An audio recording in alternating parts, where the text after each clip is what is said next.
There are fortune-telling nursery rhymes. I found an example of this in George Kuntz's book from 1915 called The Curious Lore of Precious Stones. If Tuzio assists and at birth keeps apace, the bairn will be born with a soul full of grace. But if Woden be there, many tears will he sow, and the bairn will be born but for sadness and woe.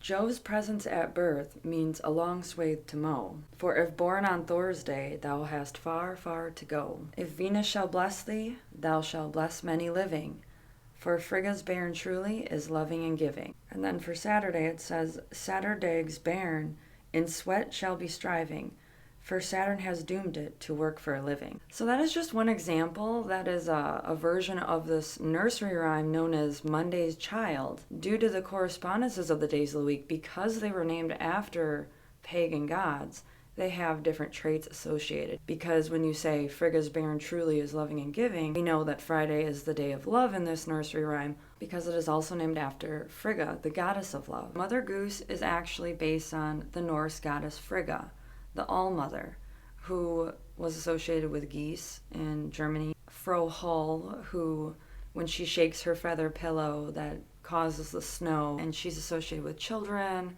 with spinning and weaving. Frigga lives in the fens, in the swamps, and then you have Frau Holle, who lives in a land of magical wells. Odin is the stirrer of inspiration and a god of poetry. It only makes sense that his wife would be Mother Goose. There's also Berchta or Perchta, which is another Germanic aspect of Frigga. Berchta was sometimes even depicted with one large goose foot, and this got me thinking the Elgiz rune is actually a goose foot. A lot of people consider it elk sedge, and there's rune rhymes about that, but elk was an old term for goose. So this could also be the rune of geese. The association of the Norse goddesses with birds is very clear, so it's suitable that Mother Goose would be a witch riding around on a goose when you have the Germanic Perchta with a big goose foot. Valkyries also take the shape of swans and become wish-maids or wish maidens that can grant wishes. Freyja has a falcon coat so she can shapeshift into a bird. I think it's time that she comes out of the broom closet because Mother Goose is a witch. While I'm on the topic of divination and geese, I thought I'd just mention this random fact that there were people known as the goosebone prophets within the farmers' almanacs over a century ago. People would predict the weather using the bone of a goose. This is known as the goosebone prophecy. We've probably all done something similar around Thanksgiving where we save the wishbone, right? That's totally pagan to be wishing on something. The goosebone prophecy is where around Thanksgiving you would keep that bone and you wouldn't break it and make a wish. Instead you would let it dry and see how this bone changes color. If it was whiter, you would have a mild winter. If it was darker blue or purple, then you would have a very harsh winter. This sort of reminds me of Olaf Tryggvason because one of his nicknames was Olaf Crowbone, since he was known for using crowbones for divination. Apparently there's a ancient tradition of heathens using the bones of birds for divination as well. I suppose that another example of divination within fairy tales is Sleeping Beauty, because in the beginning these fairy godmothers predict her future. And this can be comparable to the Norns that decide our fate at our birth.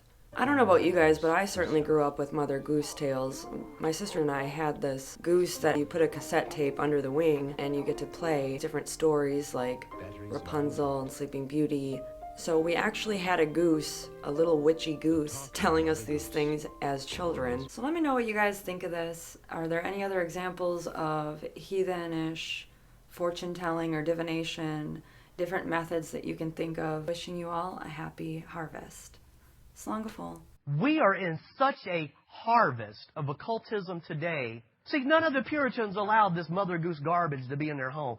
When you say, oh, I'm reading a nice little fairy tale to my child, no, you're reading a Bible from the pagan sorcerers that were in Germany and Ireland and England before they ever got Christianized. When Jesus comes out of the sky, He will not suffer a witch to live. The Bible says that whoever is involved in idolatry and sorcery will be immediately slain. This is one of the Mother Goose rhymes, which is really spelled. Cackle, cackle, Mother Goose. Have you any feathers loose? Say, well, a goose cackles. Well, so does a witch. How many people consciously saw a witch reading stories to their children? Did they know that she was passing along hundreds, if not thousands of years of pagan wisdom? Who is Mother Goose? Where did this come from? It came from the paganism that was already in the land. She is a witch. Anybody can open their eyes and take a look and realize Mother Goose is a witch. But the witches certainly understand it. It's no game anymore. Knock, knock. There's no game. They're really becoming witches.